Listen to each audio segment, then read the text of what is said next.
Les compré a mis papás una casa cerca del lago por sus 40 años de matrimonio. Unos días después, entré con la llave que yo misma había dejado para emergencias y encontré a mi hermano instalado ahí con su esposa, sus hijos y hasta el perro. Entonces escuché a mi cuñada decirle a mi mamá: Rocío se la regaló a ustedes. Ustedes nos la van a dejar a nosotros. Esta casa ya es nuestra. Respiré hondo. No grité.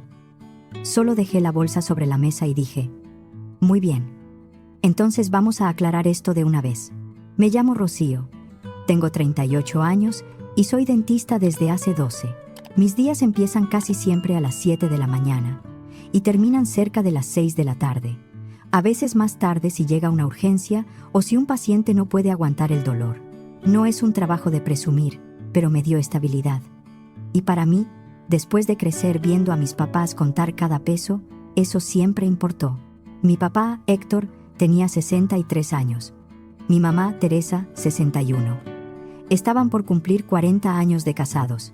Nos criaron a mi hermano menor y a mí en un departamento pequeño, en una zona sencilla de la Ciudad de México. No nos faltó amor, pero dinero casi nunca hubo de sobra. Recuerdo la ropa heredada de primas, la sopa de fideo varios días seguidos porque eso alcanzaba, a mi papá saliendo temprano a trabajar en una bodega y regresando de noche después de limpiar oficinas. Recuerdo a mi mamá cosiendo por encargo en la mesa del comedor, con una lámpara prendida hasta tarde, porque cualquier peso extra ayudaba. Ellos hicieron todo para que Ramiro y yo tuviéramos lo necesario. Ramiro tiene 35 años. Está casado con Leticia y tienen 2 hijos, Julián, de 10, y Camila, de 7. Él trabaja en ventas, aunque nunca terminé de entender bien qué vendía. Leticia trabajaba en un banco, en atención a clientes.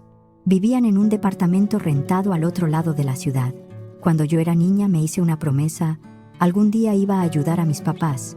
Los veía llegar agotados, los veía estirar el dinero hasta donde se pudiera, y me decía que, si un día me iba bien, no los dejaría solos. Y lo hice. Cuando terminé odontología y pude abrir mi consultorio, los ingresos empezaron a estabilizarse. No de un día para otro, pero sí lo suficiente para respirar. Con los años ahorré. Empecé pagando algunos recibos de mis papás, luego la renta, la luz, el agua, el gas, el internet, la despensa, las medicinas y las consultas. Al principio no querían aceptar. No queremos ser una carga, hija, me decía mi papá. Mi mamá repetía: ya hiciste mucho. Nosotros nos arreglamos. Yo insistí. Les dije que cuando yo no tenía nada, ellos me habían dado todo. Ahora me tocaba a mí. Mis papás también me pidieron ayudar a Ramiro. Decían que con los niños todo era más pesado, que estaba pasando por momentos difíciles, que el dinero no le alcanzaba. Yo ayudé porque era mi hermano, y porque Julián y Camila eran mis sobrinos. Pagué útiles, uniformes y cuotas escolares. Pagué la renta de Ramiro un par de veces cuando dijo que se había quedado corto. También cubrí tratamientos dentales y primeras consultas de ortodoncia de los niños, porque Leticia aseguró que no podían esperar. El año anterior les di dinero para completar un auto familiar seminuevo, porque Ramiro decía que moverse con 2 niños en transporte público ya era imposible. No me molestaba ayudar, al menos no al principio. Pero con los años empecé a notar algo. Mi mamá compraba despensa con el dinero que yo le daba, y después me enteraba de que la mitad terminaba en casa de Ramiro. Bolsas con arroz, leche, fruta, cereal, jabón, todo se iba para los niños. Mi papá también le daba dinero a escondidas. Una vez llegué sin avisar al departamento de mis papás y vi a Ramiro en la entrada, quejándose de que no le alcanzaba para la renta. Mi papá sacó la cartera sin pensarlo. Ramiro tomó los billetes como si le correspondieran. Me molestó, pero no dije nada. Mis papás no podían evitarlo. Ramiro era su hijo, y aunque ya era un hombre adulto, ellos seguían queriendo rescatarlo cada vez que se quejaba. Cuando se acercó el aniversario número 40, quise hacer algo especial. Pensé en eso durante meses. No quería organizarles una comida grande ni comprarles un viaje que se acabara en una semana. Quería darles algo permanente, algo que les cambiara la vida de verdad. Entonces encontré la casa. La vi anunciada en internet una noche después del trabajo. Era una casa vieja, pequeña, cerca del lago en Valle de Bravo, con vista parcial al agua desde la terraza. Saliendo temprano desde el poniente de la ciudad, el trayecto podía tomar unas 2 horas y media con tráfico o en puente, bastante más. Pedían cerca de 6 millones de pesos. No era una mansión, no estaba en la zona más lujosa, tenía arreglos pendientes y se notaba que era de otra época. Pero desde la primera foto, me imaginé a mis papás ahí, tomando café en silencio, sin deberle nada a nadie. Fui a verla un sábado temprano. La casa tenía 2 recámaras, un baño, sala, cocina y una terraza blanca al frente. Las paredes necesitaban pintura, los muebles eran viejos y la cocina pedía paciencia, pero el lugar tenía paz. Desde una de las ventanas se veía el lago entre árboles y techos. No era una postal perfecta, era mejor que eso, era real. La compré. La liquidé con ahorros que llevaba años juntando y con una inversión que había separado para algo importante. Firmé papeles, llevé todo con mi abogado y con un notario. No dejé nada al aire. La casa quedó dentro de un fideicomiso patrimonial, con derecho de uso y habitación vitalicio para mis papás. Eso quería decir que podían vivir ahí, descansar ahí y disfrutarla mientras vivieran, pero no podían venderla, traspasarla, rentarla, cederla, ni prestarla sin autorización expresa. Yo quedé como la persona autorizada para aprobar cualquier cambio relacionado con la propiedad. También dejé un fondo para cubrir durante años el predial, el mantenimiento y las cuotas del fraccionamiento. Cambié cerraduras, saqué llaves nuevas y dejé todo listo. Una semana antes del aniversario, se los dije. Fui a su departamento después del trabajo y lo senté en la sala. Mi mamá se puso nerviosa en cuanto me vio seria. Mi papá se quedó con las manos juntas, esperando. «Les compré algo por su aniversario», dije. Mi mamá sonrió con esa cara de preocupación que le salía cuando pensaba que yo había gastado demasiado. «No tenías que comprarnos nada, hija». «Quise hacerlo», respondí. «Les compré una casa». Los dos se quedaron mirándome. Mi papá abrió la boca, pero no le salió palabra.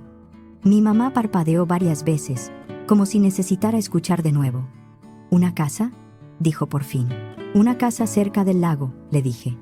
«Es para ustedes. Pueden ir cuando quieran. Pueden quedarse temporadas largas si quieren. Está pagada y todo está en orden para que nadie se las quite». Mi mamá empezó a llorar.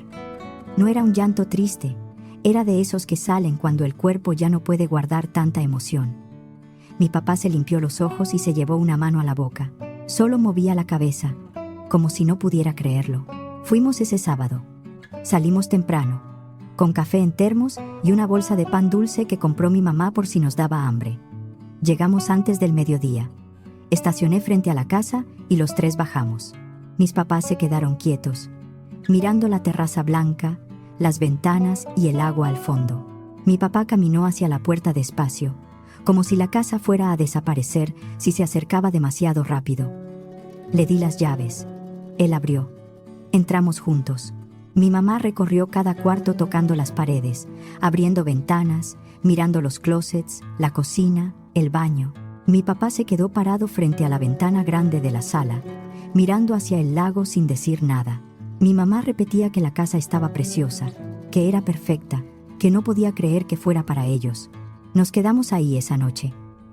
Yo quería revisar la plomería y asegurarme de que todo funcionara bien.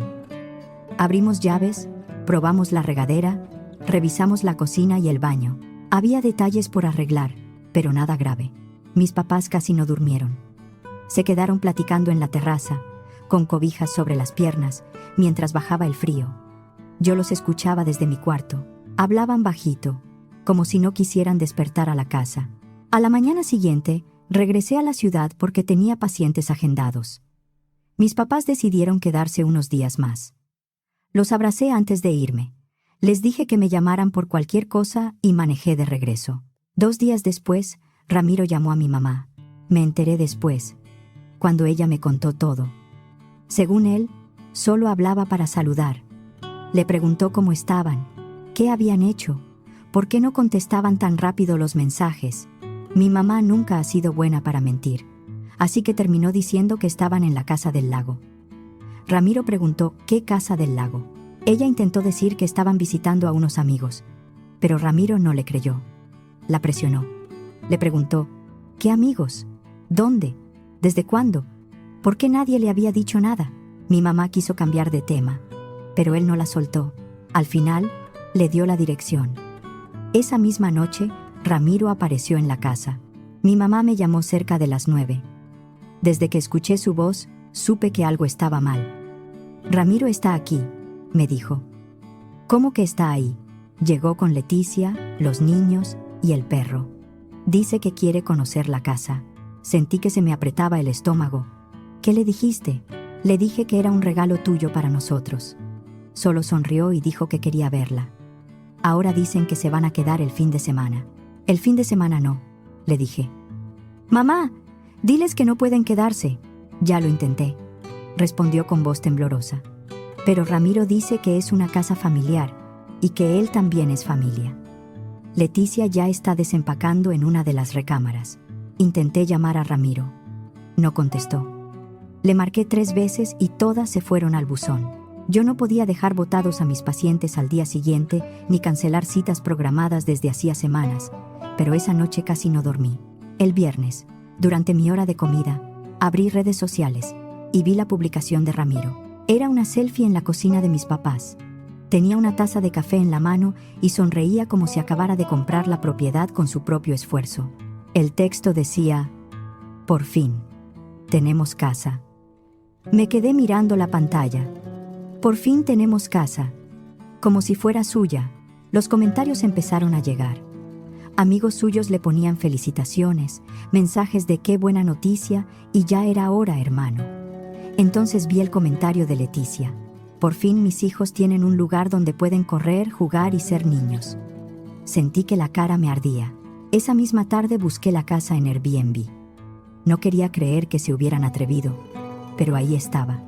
Las mismas ventanas, la misma terraza, la misma cocina. Casa completa cerca del lago. Ideal para familias. Perfecta para fines de semana y vacaciones. Guardé capturas del anuncio, del calendario abierto y del perfil de anfitriona a nombre de Leticia. Después le escribí a mi mamá. No firmes nada. No aceptes nada. No prometas nada. Voy el domingo. Yo normalmente no trabajaba los domingos, pero a veces abría mediodía para urgencias o pacientes que no podían ir entre semana. Ese domingo tenía 2 citas por la tarde. Las pasé al lunes temprano. También llamé a Martín, un cerrajero que ya había trabajado conmigo, y le pedí que estuviera atento por si necesitaba cambiar cerraduras ese mismo día. Manejé a Valle de Bravo desde temprano. El camino se me hizo más largo que nunca. No dejaba de pensar en la sonrisa de Ramiro, en la frase de Leticia, en la manera en que hablaban de la casa como si mis papás no merecieran tener algo propio. Cuando llegué, escuché gritos desde afuera.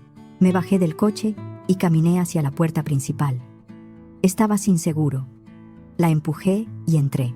Leticia estaba en la sala, parada frente a mi mamá, señalándola con el dedo. Mi papá estaba sentado en una silla junto a la ventana, mirando sus manos. Mi mamá tenía la cara pálida. Ustedes ya están grandes, decía Leticia. No necesitan una casa así. Ramiro y yo podemos administrarla. Nosotros sí le vamos a sacar provecho. Mi mamá intentó hablar, pero Rocío nos la dio a nosotros. Leticia la interrumpió. Rocío se la regaló a ustedes. Ustedes nos la van a dejar a nosotros. Así que sí, esta casa ya es nuestra. Ramiro estaba sentado en el sillón con una sonrisa burlona. Mamá, no hagas drama, dijo. Leticia siguió hablando como si ya hubiera decidido todo. Además, ya subí la casa a Airbnb. Está cerca del lago, es perfecta para puentes, vacaciones, Semana Santa y fines de semana largos. Podemos ganar buen dinero. Y cuando no haya huéspedes, ustedes se pueden quedar aquí para cuidarla. Vi los ojos de mi mamá llenarse de lágrimas. Mi papá seguía sin levantar la mirada. Ramiro no decía nada. Solo estaba ahí, como si todo fuera razonable. No pude quedarme callada. Se acabó, dije. Esto no lo vuelven a discutir con mis papás. Todos voltearon. La cara de Leticia se puso roja.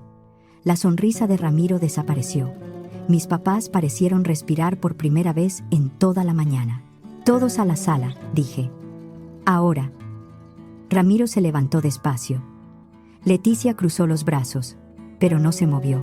Pasé junto a ellos y dejé mi bolsa sobre la mesa del comedor.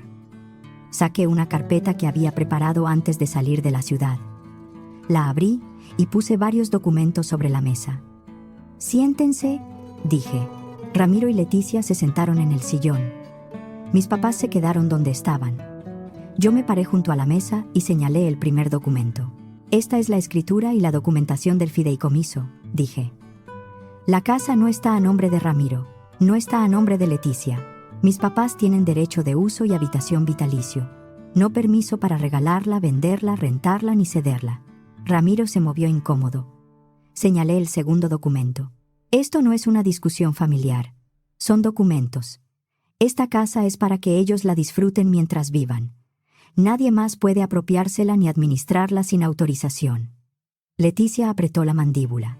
Yo soy la persona autorizada para aprobar cualquier cambio relacionado con la propiedad, continué. Mi obligación es cuidar esta casa para el bienestar de mis papás. Si alguien intenta usarla sin permiso, puedo pedir apoyo legal y administrativo para sacarlo. Tomé las capturas. Estas son las pruebas del anuncio que subió Leticia. Fotos de esta casa. Descripción de casa completa. Reglas que dicen que los dueños no estarán presentes. Calendario abierto hasta agosto. Perfil de anfitriona, a nombre de Leticia. La cara de Leticia pasó de rojo a blanco. Levanté otra hoja. Este es un chat que mi papá me mandó ayer. Ramiro escribió, y cito: Yo hago que Rocío acepte. Ella siempre termina cediendo si mamá llora. Mi papá levantó la mirada por primera vez. Vio a Ramiro. Ramiro apartó los ojos. Tomé el último documento. Y este es el reglamento del fraccionamiento. Hay una cláusula que prohíbe rentas temporales y uso comercial de las casas sin autorización de la administración. Puse todos los papeles de nuevo sobre la mesa. Hoy van a empacar sus cosas. Van a borrar ese anuncio. Van a cancelar cualquier reserva y devolver cualquier pago. Van a dejar todas las llaves aquí. Y van a salir de esta casa. Ramiro soltó una risa seca. De esas que buscan humillar. ¿Y si no queremos? Saqué mi teléfono y le mostré la pantalla. Tengo 3 mensajes listos. Uno para la administración del fraccionamiento, otro para mi abogado y otro para pedir apoyo por ocupación no autorizada de una propiedad bajo fideicomiso. También tengo a Martín, el cerrajero, esperando mi aviso. No voy a tocar sus cosas. No voy a hacer un escándalo frente a los niños. Pero ustedes van a empacar, van a salir por la puerta principal, y en cuanto la entrada quede libre, se cambian las cerraduras. Leticia se puso de pie. No nos vamos a ir. Sí se van, le dije. O, hago la llamada en este momento. Le escribí a Martín desde la entrada. 10 minutos después, vi su camioneta estacionarse afuera. Era un hombre grande, de unos 50 años, con cabello canoso y una tranquilidad que me ayudó a mantenerme firme. Bajó con su caja de herramientas, caminó hasta la puerta y me miró. ¿Empezamos? Primero que saquen sus cosas, respondí. Luego cambias todo. Martín asintió y se quedó junto a la entrada, sin discutir con nadie. Leticia perdió el control. Salió a gritarle desde la puerta, diciéndole que no tenía derecho, que esa casa era de ellos, que iba a llamar a la policía, que iba a demandarlo. Martín ni siquiera contestó, solo se quedó quieto, esperando mi indicación. Todo tomó 3 horas. 3 horas larguísimas. Leticia caminaba de un lado a otro, hablando por teléfono con alguien que, según ella, sabía de leyes. Gritaba que tenía derechos, que no podían sacarla, que esa casa también era de su familia. Los niños estaban adentro, callados. Julián fingía revisar su mochila. Camila no levantaba la vista del piso.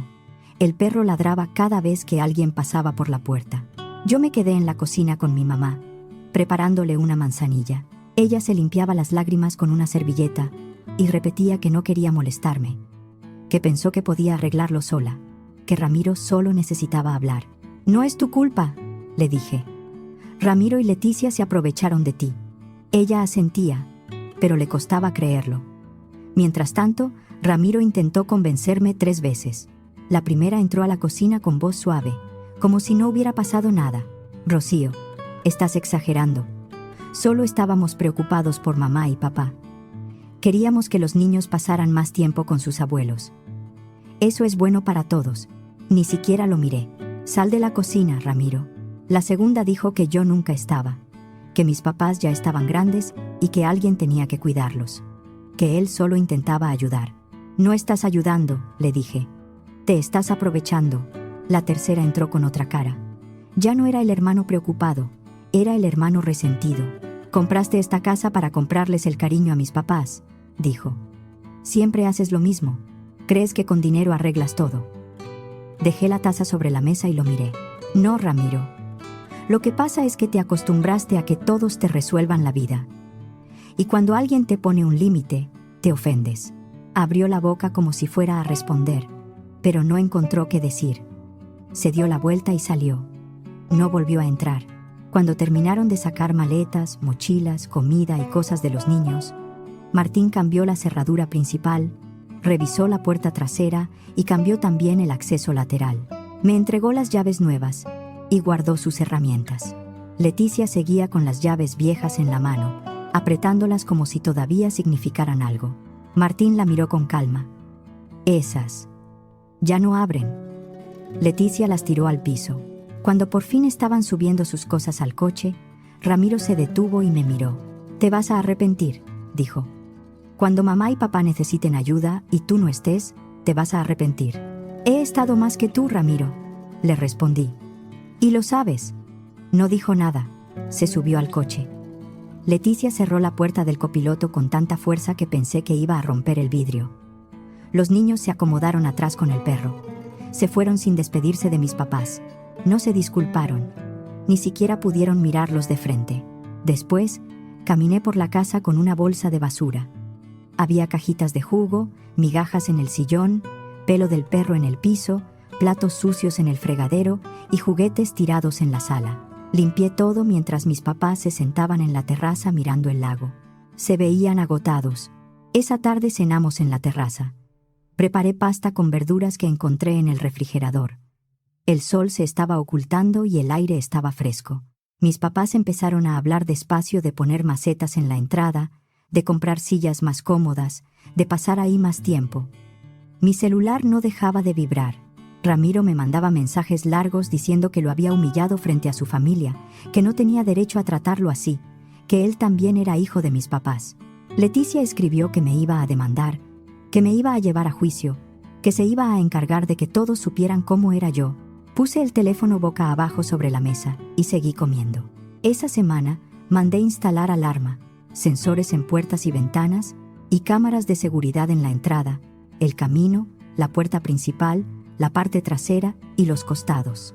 Todo quedó grabándose en la nube, con acceso desde mi celular. Ramiro empezó su campaña en el chat familiar. Escribía que yo le había robado a sus hijos la oportunidad de tener una casa. Decía que era cruel, egoísta, fría. Subió historias a Instagram con frases como «Cuando el dinero te cambia» y «Hay personas que prefieren una propiedad antes que su familia». No respondí. En lugar de eso, llamé a mi tía Alicia, la hermana de mi papá. Ella siempre sabe lo que pasa en la familia y, sobre todo, sabe distinguir cuando alguien está contando una versión conveniente. Le conté todo. Le expliqué cómo compré la casa, cómo quedó protegida para mis papás, cómo Ramiro y Leticia se instalaron sin permiso, cómo intentaron rentarla por Airbnb y cómo presionaron a mis papás para que se la entregaran. Mi tía me escuchó en silencio. Cuando terminé, solo dijo: «Déjame hablar con la familia. Esto se va a aclarar». También escribí una carta formal para Ramiro y Leticia. Una sola, clara y breve. Primero, cualquier asunto relacionado con la casa debía tratarse conmigo, no con mis papás. Segundo, Ramiro y Leticia no tenían permiso para entrar a la propiedad. Tercero, cualquier intento de entrar, rentar, anunciar o usar la casa sin autorización sería reportado a la administración del fraccionamiento y a mi abogado.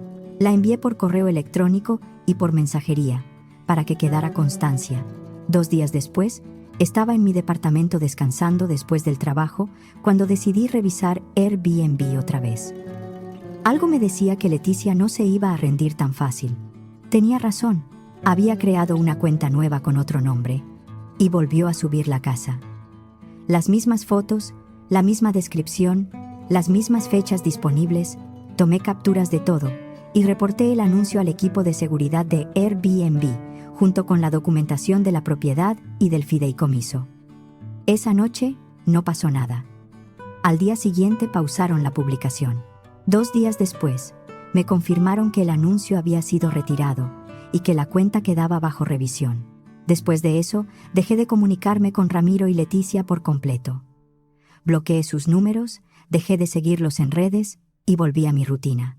Trabajaba en el consultorio durante la semana y manejaba a la casa del lago los fines de semana para ver a mis papás. Pasaron algunas semanas. La vida volvió a ordenarse, aunque no igual que antes. Yo seguía atendiendo pacientes, haciendo tratamientos, respondiendo mensajes de urgencia y cerrando el consultorio cansada. Los sábados o domingos manejaba a Valle de Bravo, a veces temprano para evitar tráfico, a veces después de comer si la agenda no me dejaba salir antes. Mis papás se estaban acomodando bien. Compraron muebles nuevos para la terraza, pusieron macetas con flores en la entrada.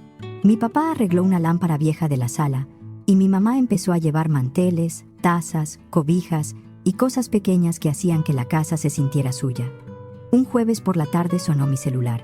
Era un número desconocido. Estuve a punto de no contestar, pero algo me hizo hacerlo. ¿Bueno? Rocío. Soy yo. Era Ramiro. No dije nada. Pensé en colgar, pero pudo más la curiosidad. ¿Qué quieres?, pregunté. Estamos endeudados, dijo. Su voz sonaba distinta. Cansada. Menos segura. Leticia perdió el trabajo. Ya no podemos pagar la renta del departamento. No tenemos nada. ¿Y me llamas porque necesitas ayuda? Necesitamos apoyo unos meses nada más, mientras nos estabilizamos. Me senté en el sillón y miré la pared. Esos son tus problemas, Ramiro. Tienes que resolverlos tú. Rocío, por favor. Soy tu hermano. Ya no voy a ayudarte, dije. Y definitivamente no voy a dejar que vivan en la casa. No te estoy pidiendo la casa, respondió rápido, pero yo escuché la mentira. Sabía cómo empezaban esas cosas. Primero pedir dinero, luego decir que no podían pagar renta, después sugerir que la casa estaba vacía algunos días. Al final, volver a meterse. Solo algo de dinero, insistió. Para salir del paso. No. ¿De verdad vas a hacer esto? ¿Vas a dejarnos batallar? Ustedes se pusieron en esta situación. Me equivoqué, dijo. Te equivocaste muchas veces, le respondí. Intentaste quitarles a mis papás un regalo que era para ellos. Quisiste convertir su casa en tu negocio. Los asustaste, los presionaste, los hiciste sentir culpables. Y ahora quieres que yo te saque del problema. Hubo silencio. Rocío, yo. No, lo interrumpí. Esta vez no. Te toca arreglar tu vida sin usar a mis papás y sin usarme a mí. No me vuelvas a llamar para pedirme dinero. Colgué. No volvió a marcar. Mis papás siguieron hablando con Ramiro de vez en cuando. Lo llamaban cada 2 o 3 semanas para preguntar por los niños. Las conversaciones eran cortas y se quedaban en Julián y Camila la escuela, las tareas, si estaban comiendo bien, si necesitaban algo concreto para ellos. No preguntaban por dinero. No ofrecían pagar renta. No mandaban despensa.